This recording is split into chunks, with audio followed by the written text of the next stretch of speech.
J'espère que vous allez bien. Je vous souhaite la bienvenue dans un nouvel épisode de podcast. Aujourd'hui, je ne suis pas toute seule puisqu'on va accueillir Céline. Déjà, merci beaucoup d'avoir accepté mon invitation. Est-ce que tu vas bien? Oui, ça va. Merci beaucoup et merci à toi de m'avoir invitée déjà sur ton podcast. Avec grand, grand plaisir. Alors aujourd'hui, on va aborder une thématique un peu particulière qui concerne du coup le burn-out de la création de contenu. Comment on fait pour faire face à ça? Quels sont les sentiments, etc. Puisque c'est une phase que tu es en train de traverser actuellement. On est en plein dedans, je dois dire. Donc vraiment, merci beaucoup. Merci beaucoup. Et j'espère, et je le sais de toute façon, que les auditeurs font la preuve d'une grande, grande bienveillance. Avant de commencer, avant de surtout planter le décor, est-ce que tu peux nous expliquer qui tu es, comment tu t'es lancé, quel est ton business, etc. Bien sûr. Donc moi, je m'appelle Céline, j'ai 29 ans, je vis dans la région Nouvelle-Aquitaine et j'ai commencé à me lancer dans l'entrepreneuriat il y a à peu près 4 ans de ça. J'ai commencé avec une première activité dans la cosmétique do it yourself. Et finalement aussi avec un petit peu de coaching à côté. Et c'est là que le coaching a été révélateur pour moi. C'est vraiment quelque chose qui a résonné en moi. Donc finalement, j'ai un peu switché d'activité et j'ai privilégié vraiment ce côté prestation de service relationnel. Donc actuellement, j'ai une activité en tant que coaching consultante en fait en soins de la peau, expert soins de la peau et coach holistique. Donc tout ce qui va être relié aussi à tout ce qui va être somato-émotionnel, donc émotion, mais surtout voilà, je me suis spécialisée en soins de la peau, donc j'aide les personnes avec leurs problématiques de peau à les résoudre, mais de manière holistique, donc en englobant vraiment toutes les sphères de notre vie, en prenant l'aide dans son entièreté et en comprenant qu'en fait tout est lié pratiquement. Est-ce que juste tu peux définir la notion d'holistique si certaines personnes sont étrangères ou vraiment qu'elles n'ont jamais entendu parler de cette méthode? Bien sûr. Holistique, c'est vraiment ça. La définition, en fait, c'est ça, c'est de prendre l'individu dans son entièreté, dans sa globalité. Donc, ce n'est pas que voir ce qu'il y a à la surface, mais vraiment voir tout ce qu'il y a en profondeur, chercher justement la cause à la racine. Et pour ça, c'est englober donc toutes les sphères qu'elle peut avoir, donc au niveau du sport, au niveau de l'alimentation, au niveau justement du mental, des émotions, au niveau de tout ce qui va être aussi forcément in and out, donc ce qu'on ingère à l'intérieur de nous et ce qu'on s'applique à l'extérieur de nous. Voilà, c'est vraiment toute cette notion-là, on va dire, au Ouais. niveau de tout ce qui sont. C'est aller encore plus loin, puisqu'on le sait, toi qui es experte de la peau et des problèmes, etc. C'est vrai que généralement, les problèmes cutanés, il y a forcément une agression externe, mais il y a aussi une agression interne. Et du coup, tu englobes du coup toute cette sphère, je dirais, pour être sûr de couvrir tous les problèmes et résoudre tout ça. Et c'est vrai que moi, tu vois, j'ai beaucoup appris à travers ton contenu pédagogique, puisque c'est vrai que tu fais preuve de beaucoup de bienveillance, d'éducation auprès des gens, que l'on comprenne pourquoi, comment, quelles peuvent être les causes. Quelle est la place aujourd'hui que tient, du moins avant, je dirais, que tenait la place de contenu dans ton business? Comment tu crées du contenu? À quelle régularité? Est-ce que tu avais des stratégies sur différentes plateformes? Est-ce que c'était très aléatoire et tu le faisais un peu au feeling? Comment était un peu ton cadre de création de contenu? Alors, au tout début, mon cadre de création de contenu, c'était la première, comment dire, le premier endroit où je mettais mon énergie et mon travail, parce qu'en fait, pour moi, c'était mon canal, mon canal de clients principal. Donc, ça a été Instagram. Ensuite, j'ai voulu essayer de me mettre un petit peu, je pense, comme tout le monde, un peu partout. Donc, essayer Facebook, essayer LinkedIn, essayer TikTok. Mais finalement, c'était pas possible, c'était trop d'un coup. Donc, je me suis vraiment priorisée sur Instagram. Puis, c'est là où je me sentais le plus à l'aise aussi, où j'étais plus à l'aise avec le format, avec la communauté, enfin voilà, avec ce qui se dégageait. Puis, c'est là aussi où je suis la plus grande consommatrice finalement. Donc, ça paraissait plus logique. Et j'avais pas, pour être honnête, j'avais pas spécialement de stratégie. Ok. Je me suis fait accompagner pourtant avec une coach Instagram sur ma première activité, donc dans la cosmétique do it yourself, où elle m'a appris un petit peu les rouages d'Instagram. Mais à l'époque, enfin, c'était déjà il y a 2 ans et demi, 3 ans, et en fait, ça a déjà vachement évolué. Donc, ce que j'ai pu apprendre avec elle, n'est déjà plus à la page actuellement. Bon, bien évidemment, j'ai gardé quand même quelques process, quelques astuces qu'elle m'avait données, mais c'est vrai que ça n'a rien à voir. Depuis ma nouvelle activité, si tu veux, j'ai vraiment pas mis de stratégie en marche. Je pense que c'est aussi là où ça pose problème actuellement. Et c'est aussi là où j'ai eu un ras-le-bol, c'est parce que j'avais sûrement pas une bonne trame, une bonne stratégie qui me permettait aussi de me reposer, tu vois, et de me dire, bon, bah, t'es pas dans le faire tout le temps et au moins tu sais où tu vas, quoi. Ouais, mais du coup, le fait de créer du contenu un peu sans stratégie, comme tu le dis, est-ce que ça t'a quand même permis de récolter des résultats? Et est-ce que tu as senti quand même que ça prenait ou justement, tu t'es un peu lassé justement par ce manque de résultats? Quelle était la situation avant la saturation que tu ressens aujourd'hui? Est-ce que ça fonctionnait bien et tu avais vraiment l'impression d'être quand même sur un bon créneau, mais la production était beaucoup trop intense? Ou est-ce que justement tu créais, mais tu avais un peu l'impression que tu étais dans le vide, quoi? Il y avait un peu des deux. En fait, ça dépendait forcément du contenu et de l'engouement, enfin voilà, des retours qu'il y avait derrière. Mais c'est vrai que la plupart du temps, c'était quand même plus beaucoup de travail intense pour peu de retours.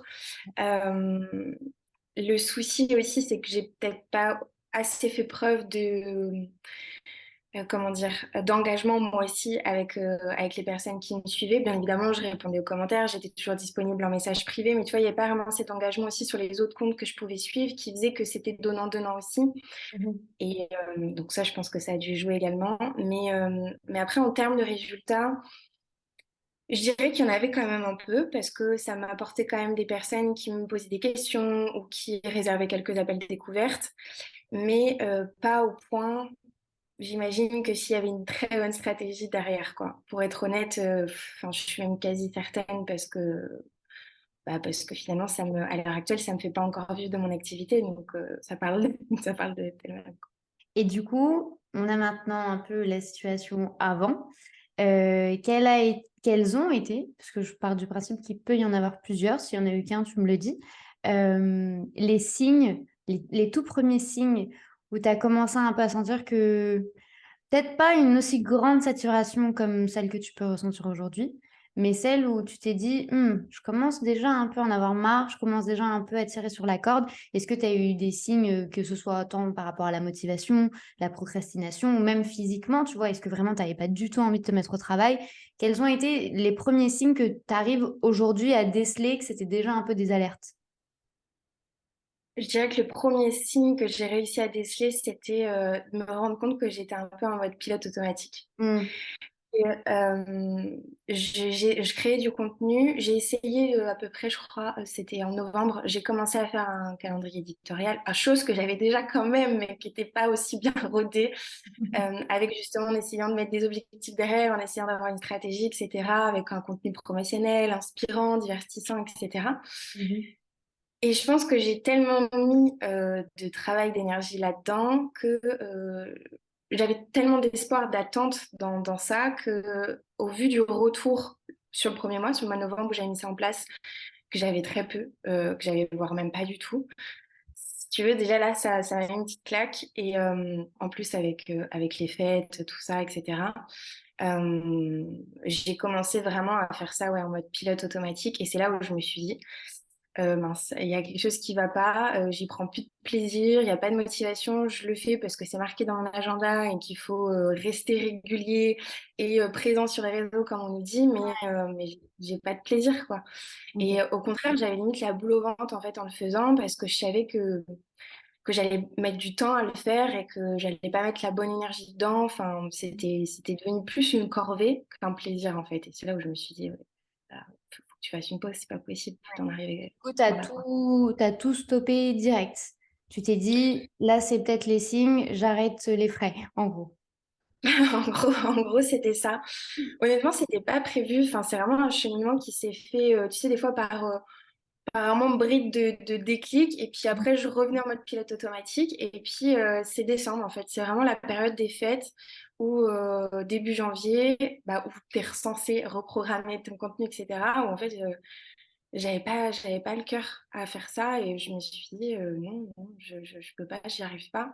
Donc tant pis, je le fais pas. Enfin, je vais pas me forcer si c'est pour que ça me mette dans un état pareil. Enfin, le but, c'est d'y prendre du plaisir aussi et puis je pars aussi du principe que, bon, ça se voit moins en post quand même que quand tu partages en story, si tu parles facilement et Oui, cetera, mais effectivement. tu émanes pas la même énergie, tu vois? Donc forcément, ça donnera pas aussi aux personnes de te suivre ou de te contacter ou de te faire accompagner par toi. Donc je me suis dit, bon, règle d'abord ça de ton côté et puis tu reprendras quand ça sera OK. Mais au début, j'ai beaucoup culpabilisé, ouais. Avant de rebondir sur cette culpabilité, parce que je pense que c'est quand même important, tu passé du coup d'un rythme de combien de publications par semaine à 0 du coup? Pour qu'on mesure un peu du coup enfin, je dirais pas le niveau de culpabilité parce que je pense qu'il y a pas de niveau, mais le gap qu'il y a eu entre le avant et le après. Comment est-ce que toi tu l'as géré au-delà de la culpabilité, mais surtout en termes de création et de production, on est passé de combien à 0? En gros, en moyenne, j'étais à 3 fois par semaine sur Instagram. 4 fois, vraiment, si j'avais d'autres choses à partager qui étaient potentiellement pas programmées, tu vois, plus par OK. spontanéité. Mais vraiment, la moyenne, c'était 3 fois. Je faisais lundi, mercredi, vendredi. OK. Sans compter les stories du coup. Sans compter les stories, tout à fait. Et sans compter bah, tout le reste du contenu que je programme, enfin que je fais aussi à côté, donc newsletter, podcast, blog.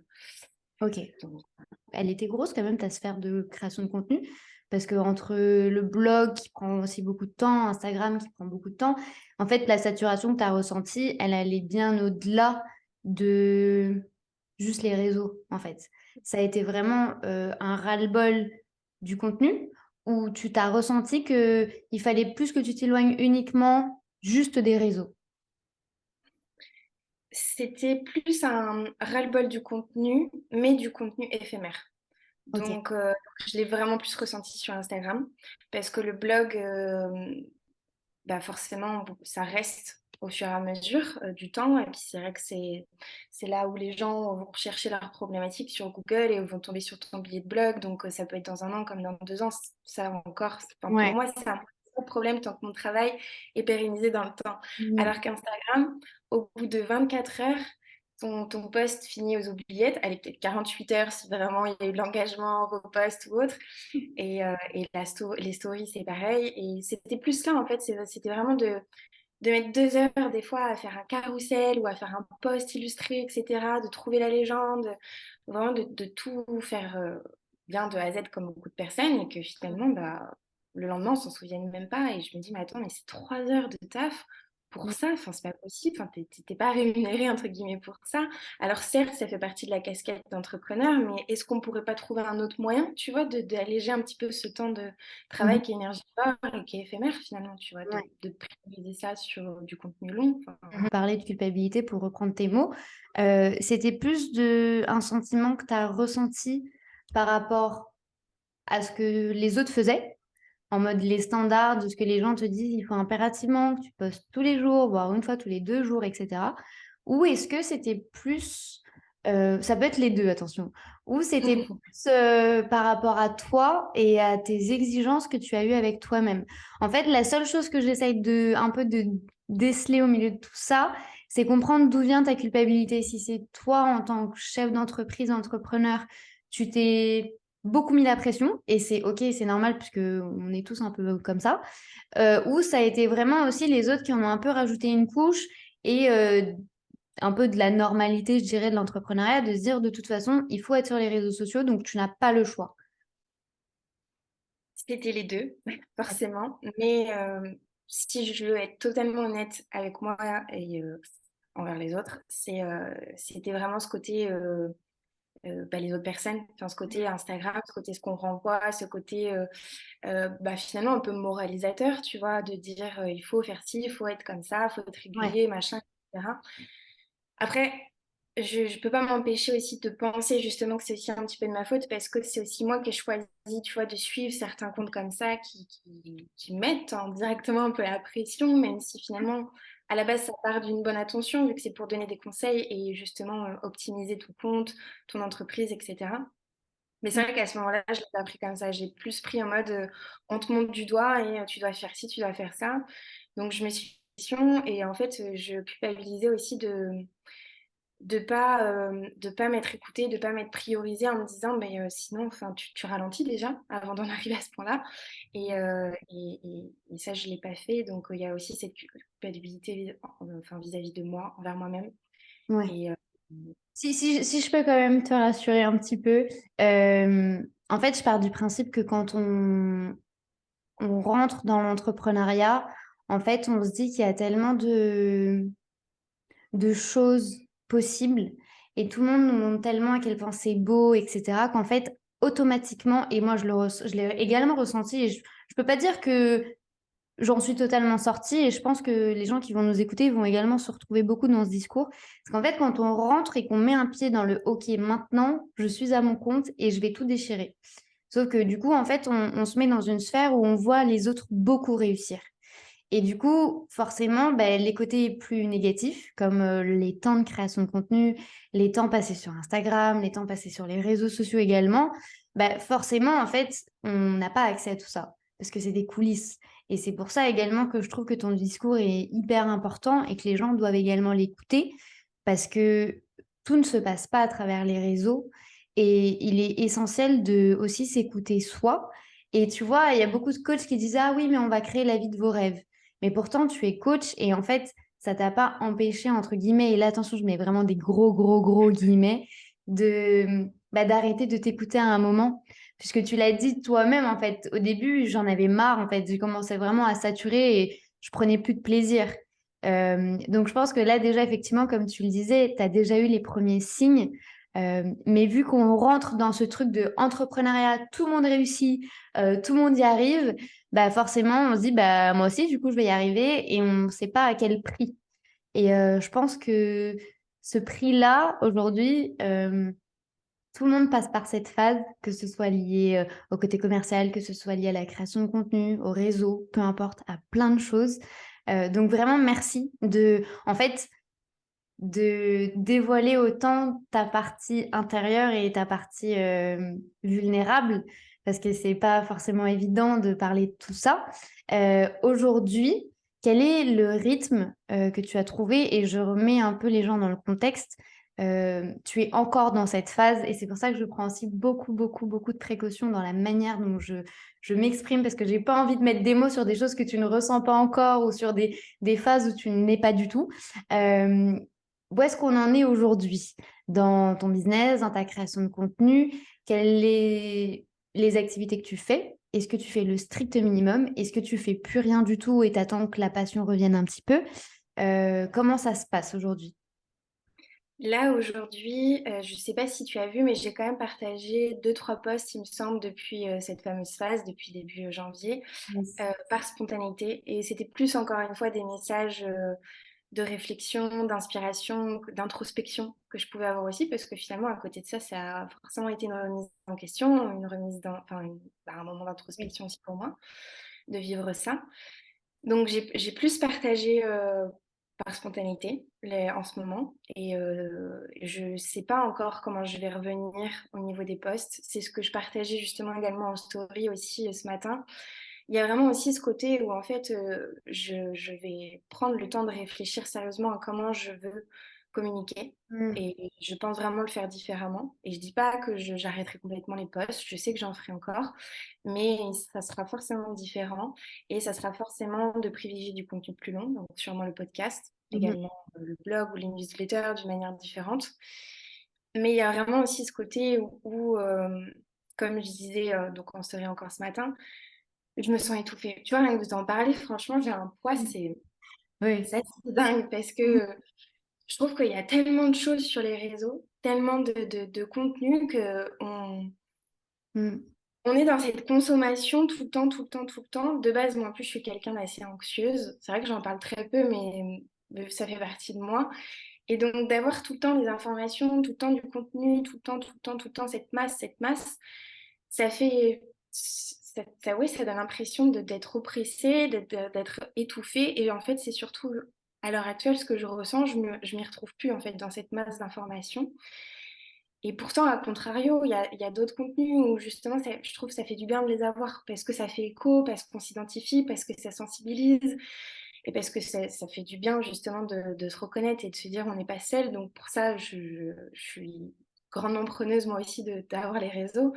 Mais il y a une partie qui est très néfaste aussi et je pense que c'est encore une fois, il faut arriver à dissocier et à arriver à comprendre cette ambivalence-là, mais c'est vrai qu'actuellement, si tu veux, je suis encore perdue. Honnêtement, je suis encore dans cette phase où je suis perdue parce que je me sens étouffée sur les réseaux, parce que je sais pas encore actuellement où est-ce que je veux aller. Je sais que je veux communiquer d'une manière différente, mais pas, pas comment dire, je trouve plus le mot comme on dit, mais pas à porte-à-faux de ma santé, enfin, mentale, tu vois. Oui.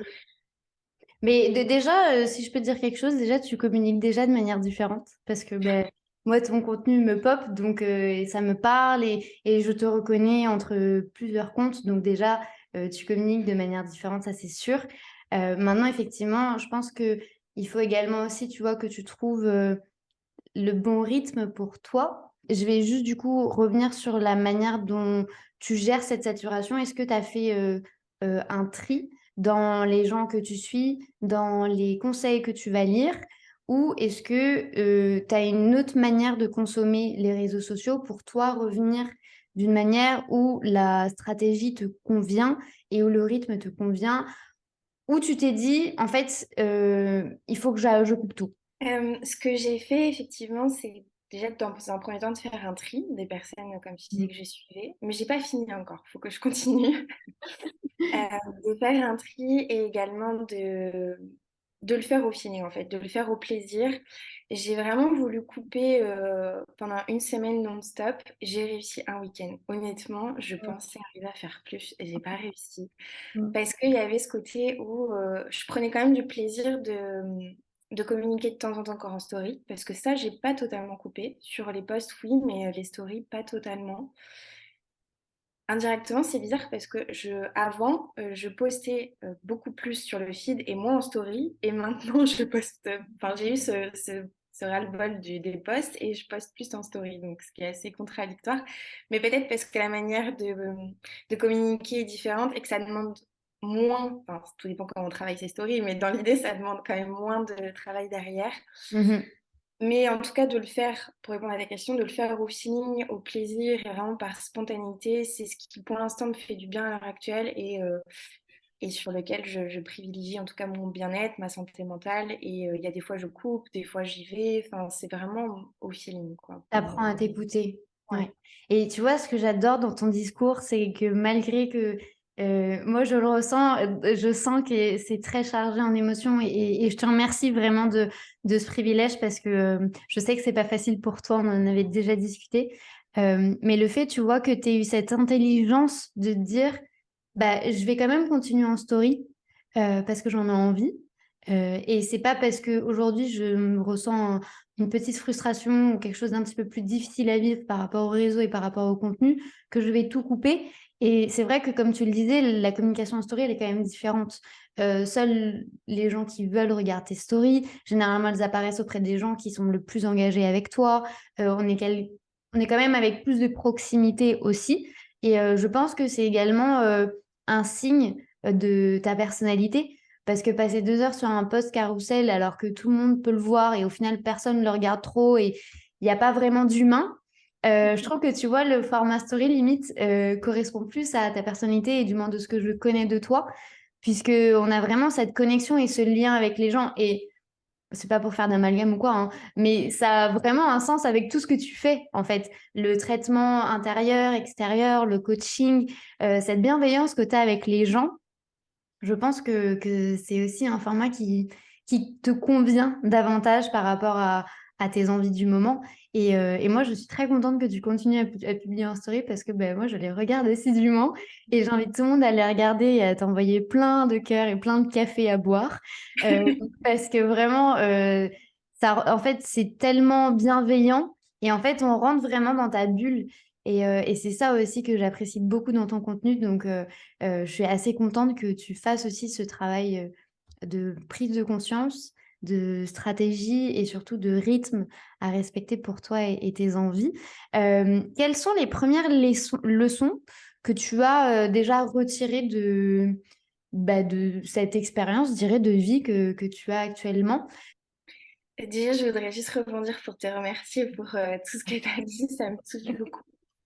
J'apprécie énormément et ça fait du bien de l'entendre et surtout, de créer un déclic un petit peu, encore une fois, chez moi parce que tu as mis le doigt sur quelque chose que j'arrivais pas à voir mais que je ressentais.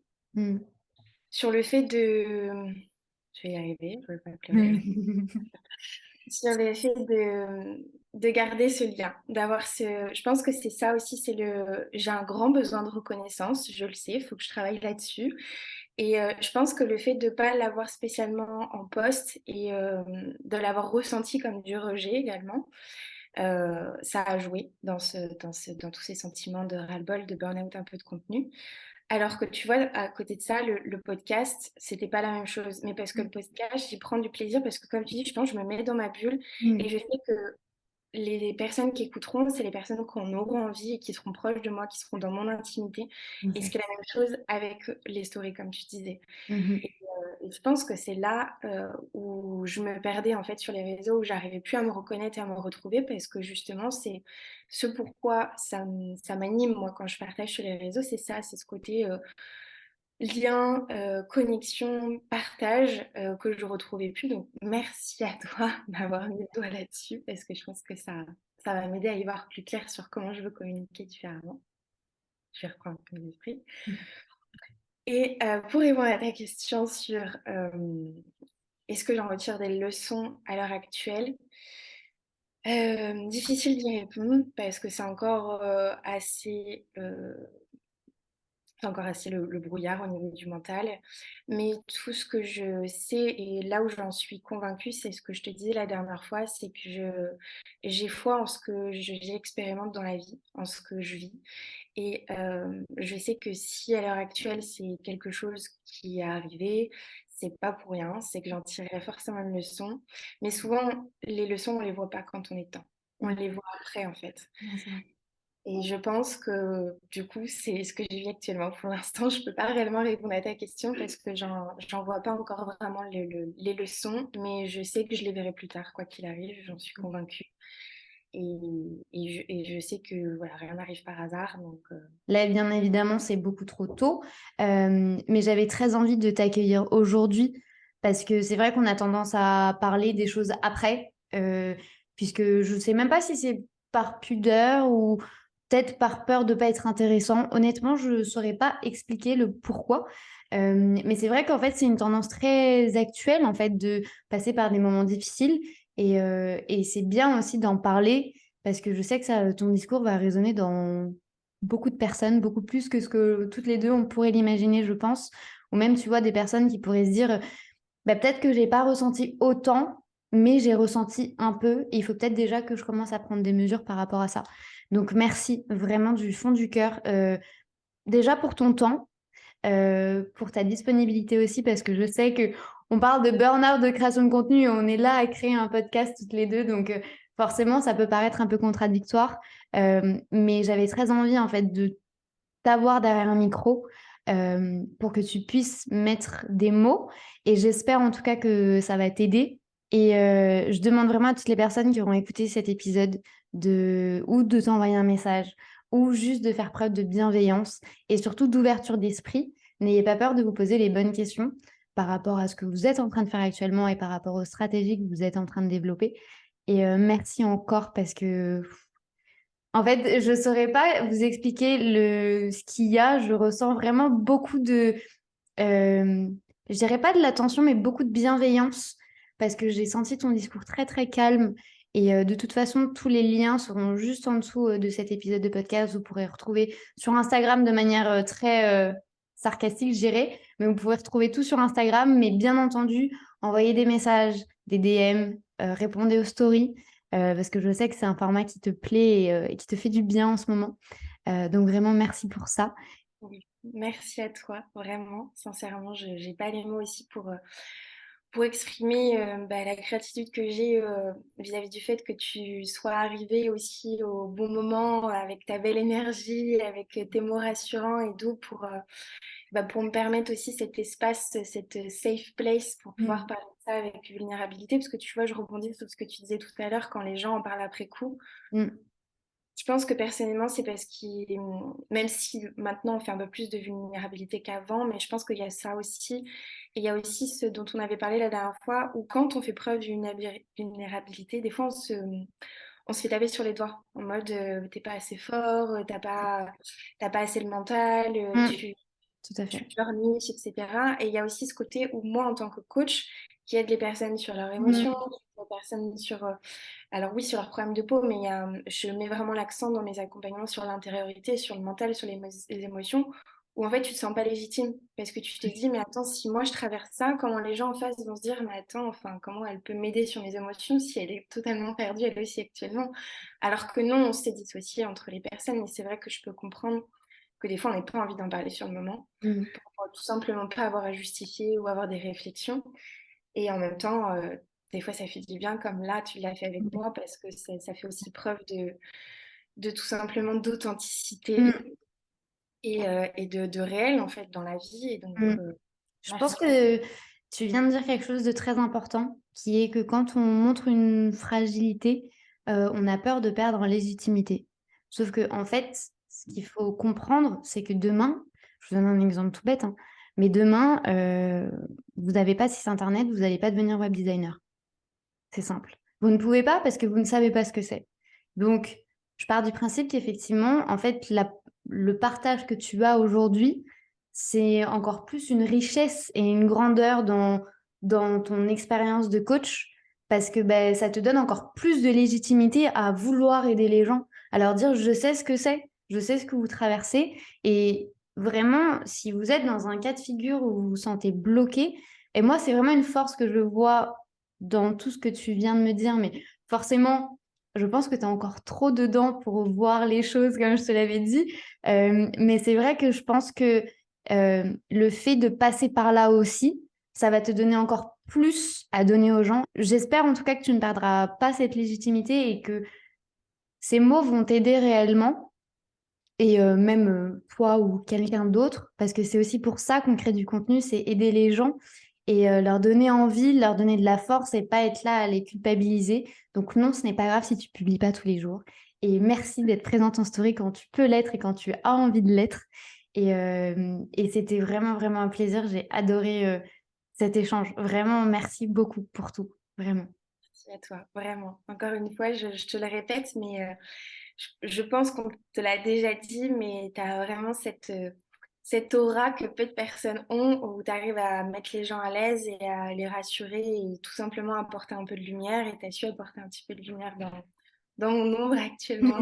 Merci.